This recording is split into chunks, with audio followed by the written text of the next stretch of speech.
In Kisumu, Kenya, I met an incredibly talented and inspiring tailor, Ken. He and his wife dedicate their lives to empowering women and girls. Even we have a secondary school near here.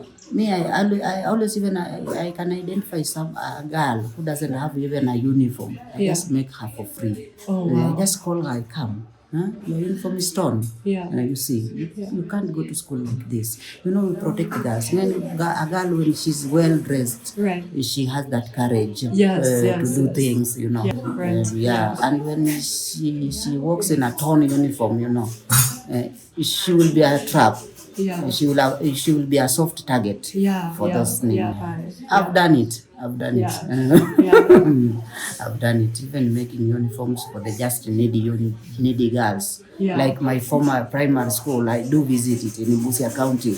I just go and talk to the principal. Give me 10 people that doesn't have uniform. At least one, even 20. If I have enough money, I've worked. Like I work for you, I get money, I save small. Then at the end of the year, I just travel back to Busia. I go to my former school. I identify the children that doesn't have good uniforms, the torn ones. Just the torn ones, kabisa. I make for them. I had the privilege of visiting his workshop and talking to him as well as his student JL. While I was in school, I liked the designs. After completing them, I went to Polytechnic, but I decided to choose dressmaking. So you came to Ken after your firstborn? Wait, that means you actually had your firstborn while you were in college? Yes, I had Wow, that's amazing. You had to do college while taking care of a baby. Yeah. And that's why I like dressmaking, because I had a baby there. But then your baby boy will be sad that you don't want to make the clothes for him. So for now is when I'm now trying to make the You're trying to learn the men's clothing. You want to start your own shop, maybe in another 5 years to come. in 5 years to come. But right now you enjoy working for him. I'm still renewed and school from Mr. Ken. I trained back in 1995, 94, 95, 96. When I was just a child, I had finished standard 8. And I lacked school fees to proceed for the high schools, Right. So when my uncle, he stays down there. He said, I'm born in Busia County. So you see here is Kisumu County. So when he called me in Kisumu County, come, I want to train you. Then he put me on a carpenter and woodwork, And then I was still young, and my body was still, it was tiny. Carpenter needs a lot of manpower. So I did because he was sponsoring me. I had no option. I just accepted and did it. At the Polytechnic? At the Polytechnic. I did a grade 3 test. So when I finished my grade 3, I tried to work. Then it was a bit difficult for me. I couldn't work. So and like people wouldn't hire you as a carpenter? Yeah, because I was tiny, I couldn't make enough money. So I just decided to leave it. Then I had no money. So he told me, now you are leaving the course that I have trained you. What do you want to do? I told him no. So when I decided no. Then he decided no. Now that you are becoming rude, I was just a teenager now. So your uncle said you're rude? So he said, you are rude. You don't want the course that I trained you. I told him, no, carpenter is a bit difficult for me. Then he decided, you just go back home now. To Busia?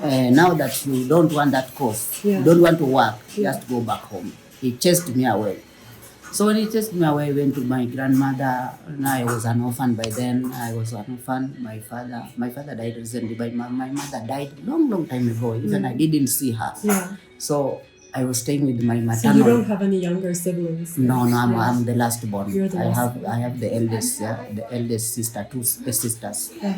Then I went back to my grandmother's place, my maternal grandmother, because I didn't stay with my father for long. So I stayed there for a while. Then I decided, no, I'm going back to Kisumu. I am seeing my passion in Kisumu. Yeah. At least I know people in Kisumu. Yeah. So when I came back to Kisumu, I stayed with a friend of mine. Then I decided, no, I want to train. I didn't have money. Then I decided, no, I want to do a house help. Then I was employed like a houseboy in a house. Yeah. I worked there for 2 years. Then I got some money. I said, no. I told that man, no, now that I have some money, I had around 30,000 shillings Kenyan money. Then I said, no, I'm going to train now. Then I decided to come to dressmaking now. I had to go to training first then for 2 years. I See, I had that, my savings, though that saving that I had saved from the work I was working as a houseboy. Yeah. Then I decided, no, I'm going to rent a small house. I buy my things, then I go to training. So you went back to the polytechnic, or No, is this I just went to a tailor somewhere because the polytechnic was so expensive. Yeah, So I went and talked to him. Yeah. Then I went to training. Yeah. He just paid me, tell me, I paid.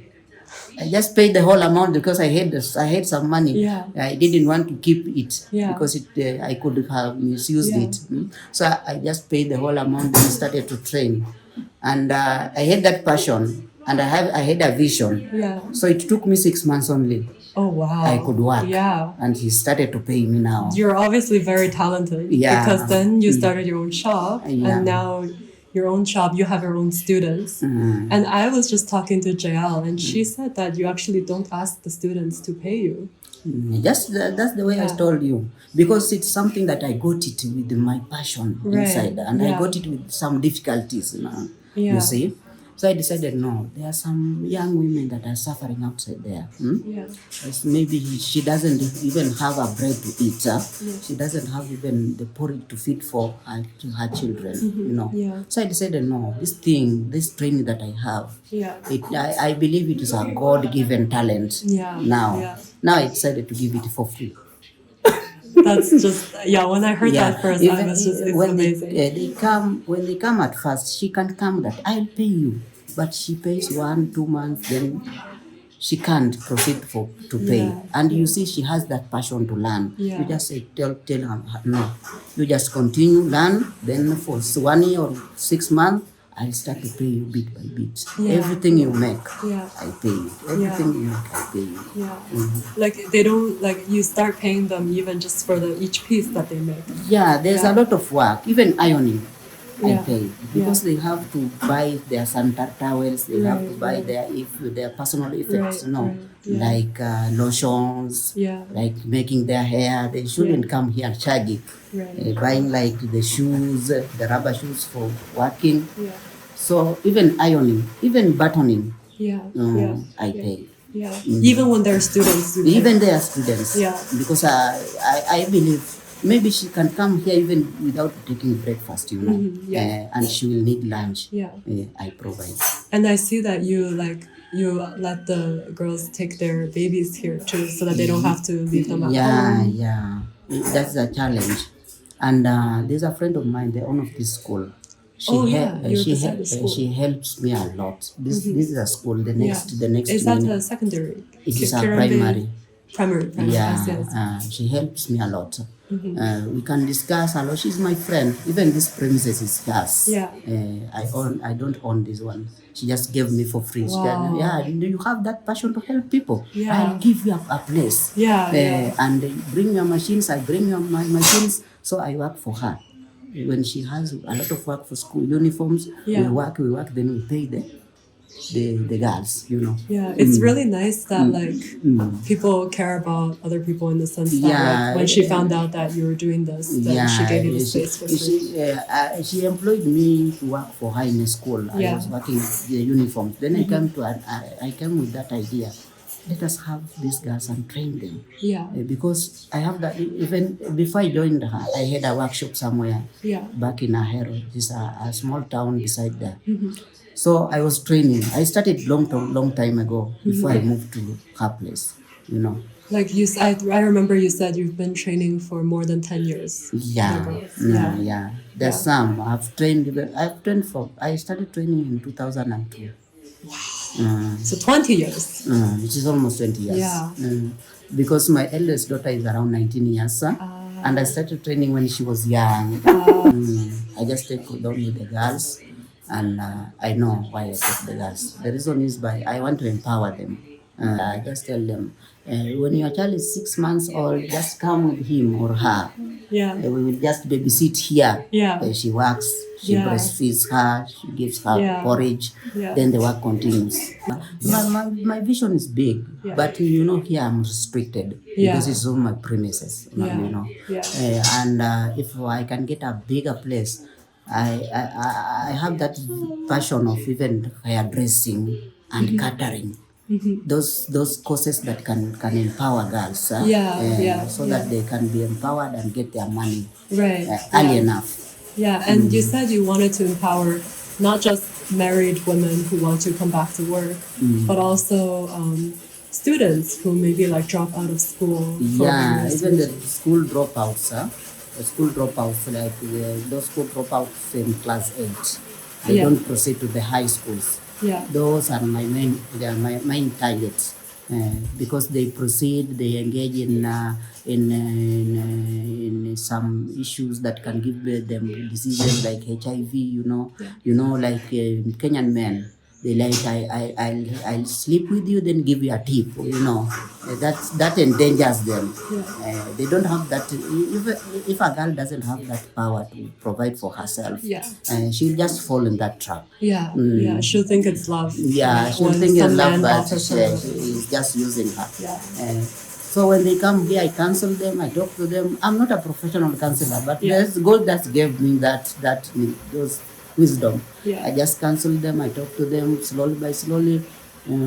Like there's here is Mary. She was very arrogant when she came. How old was she when she came? She came when she was around 19 years, 17. Had she finished Form 4? No, she had dropped out around class 6. A very young girl dropping out of school. Does that happen to girls a lot more than boys? Yeah, in fact, girls drop out at around age 13. They start to drop out because they just become arrogant. They just engage in sexual issues, those things. And when her father brought her here, she was very depressed. I talk to her, I just give her the line to go. And she can now do the work. She's now very good. She's now very good, and she has transformed, in fact. And now she can make money and feel empowered. I make a lot of things, not necessarily even the dresses, the small bags, and so long as something that can bring the money to them. Some girls can't get this to make dresses. Maybe she can't get, if you teach her, she can't get it.